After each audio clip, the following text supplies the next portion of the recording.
Which Japanese knife is best for you? Maido maido! Brad here from Japanese specialty kitchen knife manufacturer Sakai Ichimonji Mitsuhide.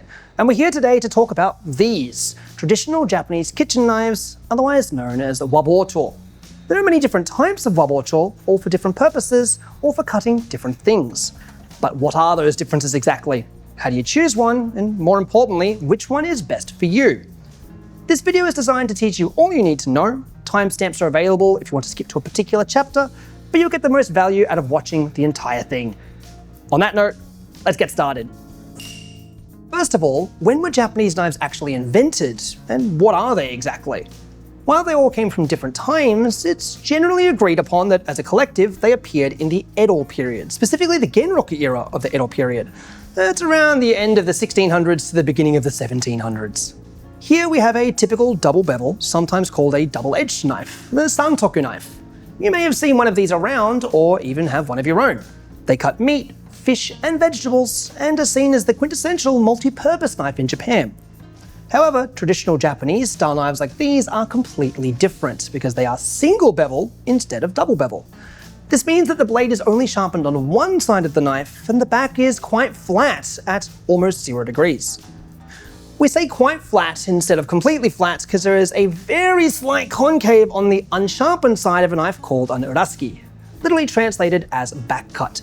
The uraski is incredibly important because thanks to it being there, significantly less damage is done to the ingredients as you cut using them.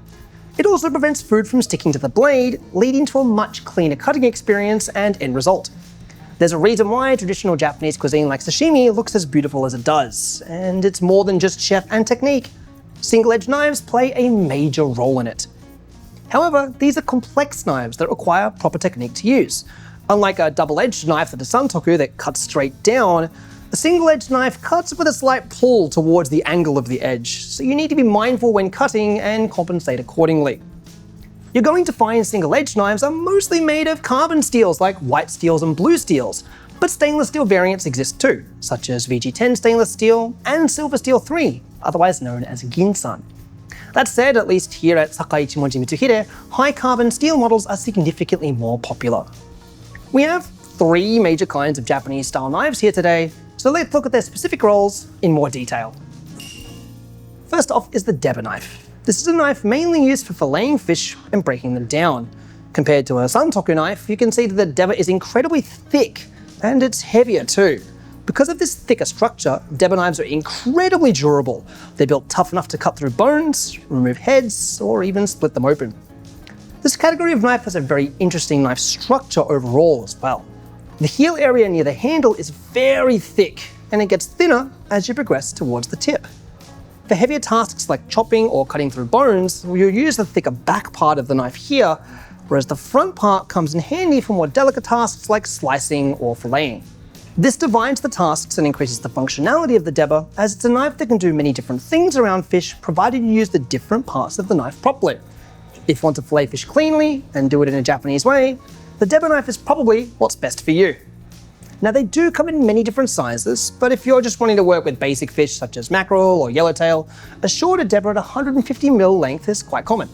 That said, as you use and sharpen a knife, it will become smaller over time, so we think 165 is preferred for long-term use. Next up is the knife you've most likely seen before, the Yanagiba knife. Sometimes it's called a sashimi or sushi knife too, and it is indeed a knife specifically used for preparing sashimi. Its defining feature is just how long these knives are, and it's a crucial aspect of how this knife works. If you try to slice sashimi with a shorter knife, you'll run into trouble slicing through the entire piece of fish in one go and have to saw back and forth, or slice using multiple cuts. When you do that, it creates ridges on the surface of the fish and breaks the cellular structure down more, changing its mouthfeel. If you use a longer Yanagiba to slice through in a single stroke, you wind up creating no extra damage to the fish and a beautiful cross-section. Between this and the Deba, you can take a whole fish, break it down, and turn it into sashimi all by yourself. So if you like sushi and want to make it at home, this is the best way to do so. Regarding blade length, we think that 240mm is the most common size for use in the home. Depending on your kitchen space though, you may need to go shorter, such as 210 or even 180mm long. If you want to experience the cutting performance at its best though, our opinion is that 240mm is by far and large the best baseline. If you happen to have ample space though, a 270mm Yanagiba can do well, even for home use. That sounds incredibly long, but bear with me for a moment here. When you use a Yanagiba, you slice using a pulling motion where the knife is pulled towards you, so that extra length doesn't really get in the way. It's a knife that can be longer than other knives you use and is surprisingly manageable. It might just take a bit of getting used to. Lastly, we have my favorite knife here, the Usuba knife. It's actually quite rare to see these in a standard home. They can get confused with nakiri knives, but a nakiri knife is a double beveled knife, very different from the Usuba here. Much like a nakiri knife, the Usuba knife is great for vegetables. A key example where the Usuba comes into play would be for doing a rotary peeling technique called katsunomaki on a daikon radish, then chopping the peel to make a radish garnish. And you'll often see this on sashimi platters prepared in various Japanese restaurants. After breaking down a fish, then slicing it into sashimi, you can use the Usuba here to create the final pieces of a beautiful sashimi platter at home, all by yourself. Once you have a Deba and a Yanagiba, this can be a beautiful knife to add to your collection. That said, the Usuba does a lot more than just katsunomaki, and if vegetables are important to you, you may want to prioritize this knife a little bit more. You can use the Usuba to finely cut up condiments and garnishes thanks to its flat belly, and of course for cutting vegetables in general, or for slicing them incredibly thinly. For Usuba knives, we recommend going with one slightly longer, around 195mm we feel works fine, so that it can peel and cut more at the same time. And to that end, that is at least the difference between those three knives. When it comes to purchase order, it can be easy to think that Deba, Yanagiba, Usuba works quite well, maybe switching the first two around, but it really is up to what you cut and what you want to cut. If you eat sashimi all the time, you can get a Yanagiba and buy pre-prepared fish blocks from the fish markets or even your local supermarket. If you eat many parts of the fish and want to work with all of them, a Deba is going to be better. Or if you want to up your detailing game or really just want to focus on vegetables for more than just Japanese cuisine, the Usuba is a better call. So really you should focus on the knife or knives that do what you need to get done at this present moment. All these knives have one more thing in common though, and that is their handle.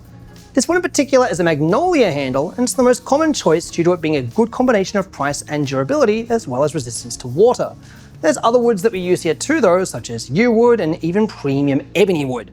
Ebony is more expensive than the others, but it adds a touch of luxury as the material itself is very high performance. These traditional handles are attached via inserting this part of the knife here, the tang, which extends from the base of the blade into the handle like so, securing and protecting it from water and other materials. The tang has to be heated quite hot to go into the handle correctly, almost burning it into place and using pressure to keep it there. These handles should last many years, but over time they will start to fail due to wear and tear, or might crack if you aren't careful. It's important to change the handle at early signs of wear or immediately if it cracks, as this breaks the protection it was providing to your tang. This isn't the end of the knife though, as these handles can be replaced. You can do it yourself via the guide on our website, or of course come in and have a consultation with us. We normally change the handle within the same day. So what did we cover here? We looked at three major kinds of traditional wa-bocho, what they're good at, recommended sizes, and a bit about their handles as well. This is only the tip of the iceberg though, and there's a lot more to learn. It's available via blogs and articles on our website, or by watching our social media channels.